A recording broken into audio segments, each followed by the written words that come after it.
कोई जीत ही नहीं सकता। पर बलि ने ब्राह्मणों की ऐसी भक्ति की कि सारे ब्राह्मण प्रसन्न हो गए और प्रसन्न होकर के ऐसा रथ दिया कि जिसमें बलि बैठ करके जाते थे तो कोई उन्हें मार नहीं सकता था। स्वर्ग को जीत लिया।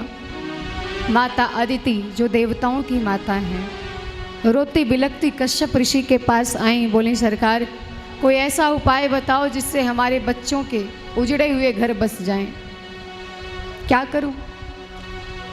कश्यप जी ने कहा पयोव्रत का अनुष्ठान करो। ये 12 दिन तक अनुष्ठान किया जाता है। जिन भी माताओं को संतान नहीं है, अगर वो इस व्रत का अनुष्ठान करती हैं, लेकिन ध्यान देना ये व्रत बड़ी सावधानी से करना होता है। इसका पूरा विधान भागवत जी में है, हमारे पास समय नहीं है, ये तो विधिवत बताते। 12 दिन तक केवल दूध पीकर रहना है, झूठे लोगों से बात नहीं करना, पापियों का मुंह नहीं देखना, दिन रात भगवान के पूजा में रहना, पार्थिव बनाना, भगवान का मूर्ति बनाना, प्राण प्रतिष्ठा करके पूजा करना, खीर का भोग लगाना, बहुत सारी व्यवस्थाएं हैं। 12 दिन तक ये व्रत होता है। और माता अदिति ने यही व्रत किया जिसके फलस्वरूप इनके घर में साक्षात नारायण 52 अंगुल के बन करके सब भगवान श्री बामन जी पधारे। प्रेम से बोलिए 52 भगवान की। 52 भगवान आए, छोटे छोटे भगवान हैं, छोटे छोटे चरण हैं इनके। सब प्रसन्न हो गए। देवताओं महात्माओं ने स्वागत किया, मुनियों ने स्वागत किया। माता अदिति ने उन्हें कौपीन दिया लंगोट पहनने के लिए, आकाश ने छत्र दिया और माता सरस्वती ने माला प्रदान की, गायत्री मैया ने मंत्र दिया। इस प्रकार से सारे देवताओं ने भगवान को विभीषित किया। माता अन्नपूर्णा ने भिक्षा दिया, भिक्षा पात्र दिया। अब चले बोले गुरुदेव से, गुरुदेव बताइए कितनी भिक्षा मैं दूं, क्योंकि ब्रह्मचारी का धर्म है कि भिक्षाटन करे, गुरुकुल चलाए और तब विद्याध्ययन करे। गुरुजी ने कहा मुझे इतने भिक्षा से काम नहीं चलेगा। बलि इस समय यज्ञ कर रहे हैं, बलि के पास जाओ, मुझे त्रिलोकी का राज्य चाहिए। 52 भगवान छोटे छोटे चरणों में चरण पादुका खड़ाऊ पहन करके, छतरी ले करके ठुमक ठुमक कर चलते हुए बलि के यहाँ आए। बलि यज्ञ कर रहे थे और बलि की प्रतिज्ञा की कोई भी ब्राह्मण भूखा ना लौटे, जो मांगेगा हम देंगे जरूर। सो महाराज अब बलि ने जैसे भगवान को देखा, सो देखते ही प्रसन्न हो गया। ऐसा लगता है कि करोड़ों सूर्य आ गए हों। भगवान के मुखमंडल में इतना तेज है, छोटे छोटे भगवान पधार रहे हैं। प्रसन्न हो गया बलि देख करके और देखते ही स्वागत किया। स्वागतम ते नमस्तुभ्यं ब्रह्मण किं करवामि ते ब्रह्म ऋषीणां तपः साक्षात् मन्ये त्वार्थ वपुर्धरम्। हे महाराज, आप कौन हैं? ऐसा लगता है कि सारे महात्माओं के, ऋषियों के जितने तप हैं, तपस्या ने ही रूप धारण कर लिया हो। कौन है आप? आइए, मैं आपकी क्या सेवा करूं? आपको घर चाहिए, परिवार चाहिए, जमीन चाहिए, संपत्ति चाहिए, यहाँ तक कि महाराज अगर आप कहो तो जैसे आप 52 हैं, 52 उंगल के, वैसे ही किसी बौनी को ढूंढ के लाएं, आपका विवाह करवा दें। क्योंकि मैं जानता हूँ आप इतने छोटे हो, कोई कन्या आपको वरण नहीं करेगी, लेकिन आप यदि कह दो तो मैं त्रिलोकी में ढूंढ के लाऊंगा किसी छोटी कन्या को जो आप ही की तरह हो। बोले महाराज नहीं नहीं, हमें ये सब नहीं चाहिए। आपका तो बड़ा नाम सुना है, आपके वंश में महाराज हिरण्याक्ष हुए, जिनको मारने के लिए भगवान को भी बड़ी मेहनत करनी पड़ी थी। हिरण्यकश्यपु हुए, आपके पूर्वज प्रहलाद, उनका चरित्र हर कोई गाता है।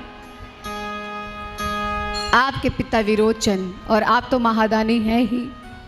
महाराज आपसे मैं बस 3 पग भूमि मांगने आया हूँ। बलि खूब हंसे, बोले वाह महाराज, बातें तो खूब बड़ी बड़ी करते हो, मांगे भी तो 3 पग भूमि। अरे इतना मांगो कि दोबारा किसी के दरवाजे पे जाना ना पड़े, इतना मांगो। भगवान ने कहा देखो, ब्राह्मण को संतोषी होना चाहिए। असंतुष्टा द्विजानष्टा, जिस ब्राह्मण के अंदर संतोष नहीं आया वो पक्का मिट जाएगा। इसलिए ब्राह्मण को संतोषी होना चाहिए और सबको संतोषी होना चाहिए। हाय हाय करने से थोड़ी सब कुछ आ जाता है, जितना हाय हाय लगा रहेगा उतने ही बीमार पड़ोगे। इसलिए जितना मिले उतने में संतोष करो। मुझे 3 पग भूमि चाहिए। बलि ने कहा ठीक है महाराज ले लो, जहां मन करे वहां नाप लो 3 पग भूमि। बोले नहीं, तुम मुझे नाप के दो।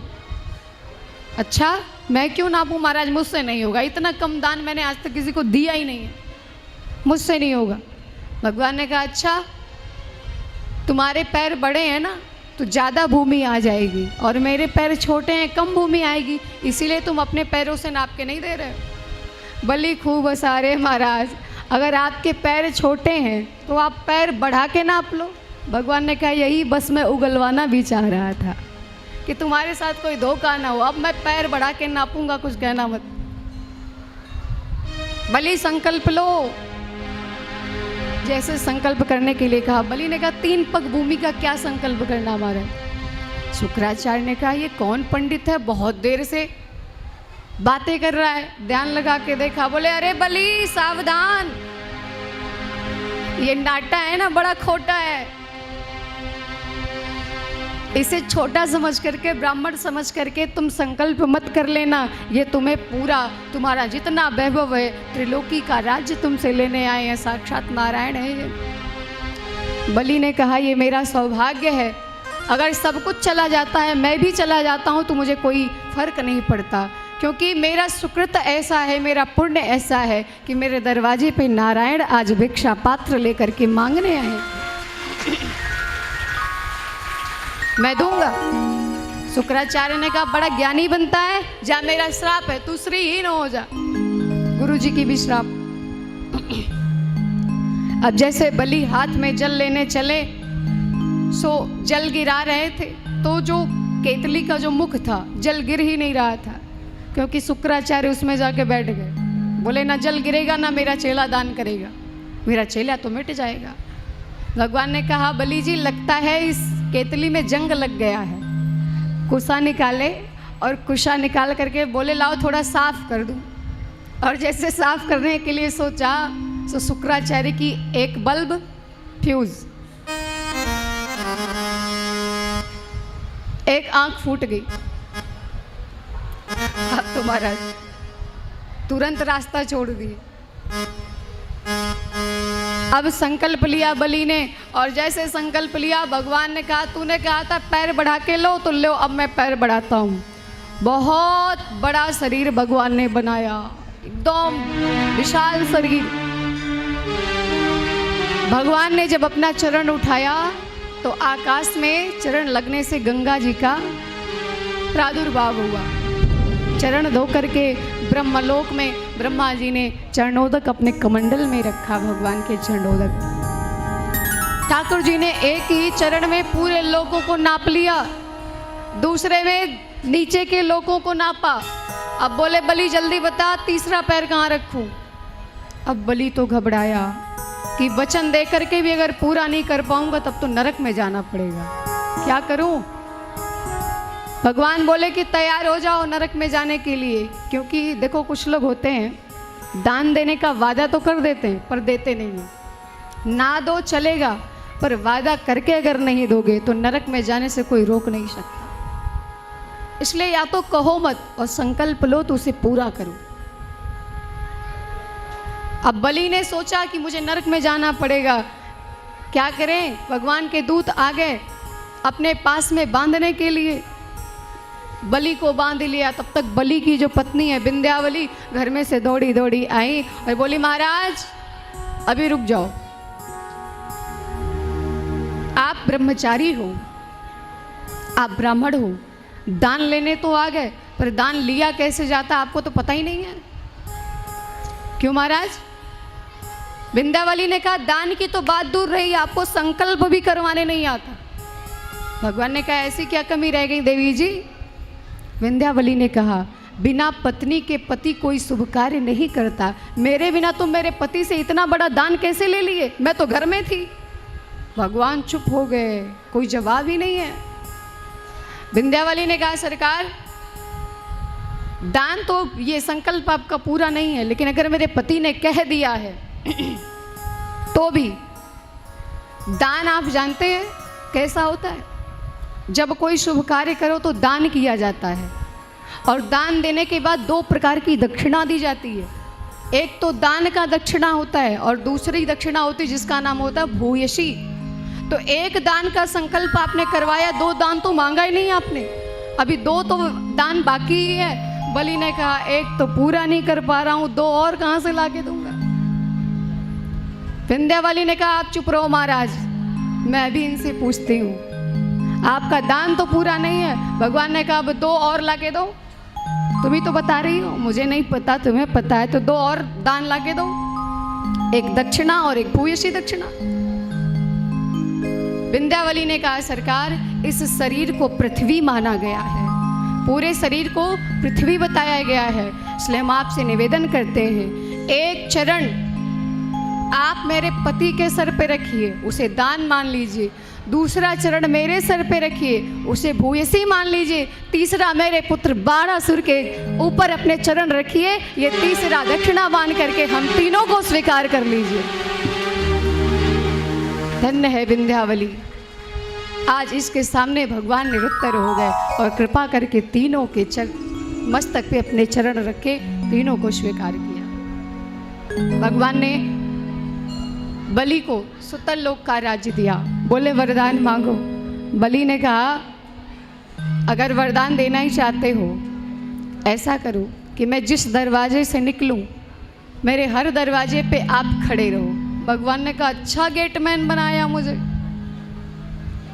कब तक खड़ा रहूं? सो नारद जी ने लक्ष्मी जी को समझाया, लक्ष्मी जी आई, बलि को राखी बांधी और बांध करके अपने पति को बदले में ले गई, नहीं तो भगवान भी गेटमैन बने खड़े थे। अब तो महाराज इसके बाद मत्स्यावतार की कथा है, और मत्स्यावतार की कथा कहने के बाद सुखदेव भगवान ने रघुवंश का वर्णन किया। रघुवंश में आए हमारे श्री राघवेंद्र सरकार। राम कथा में अगर प्रवेश करेंगे तो बहुत विलम्ब हो जाएगा, अब राम कथा फिर कभी मौका मिला। वैसे पिछली बार भी वादा करके गए थे कि इस बार राम कथा सुनाएंगे, है ना? देखो माताएं करी हाँ, यानी मुझे याद दिला रही कि हम गलत हैं। अरे किसी कारणवश इस बार नहीं हो पाया, आप लोग जानती हैं। तो सबकी इच्छा थी कि इस बार फिर भागवत कथा हो जाए, तो फिर हो गया। कथा ही तो है, जहर तो दे नहीं रहे। बोलो राधे राधे। तो इस बार सुन लो भागवत कथा, राम कथा फिर कभी वादा करके नहीं जाएंगे, क्योंकि वादा तो टूट जाता है। तो फिर कभी मौका मिला तो राम कथा सुनाएंगे। बस राम कथा आप लोग राम जी से परिचित हैं, सो राम कथा को यहीं प्रणाम करेंगे। प्रेम से बोलिए श्री सीताराम जी महाराज की, अयोध्या धाम की, चारों भैया की। सो महाराज राम कथा को प्रणाम किया और उसके बाद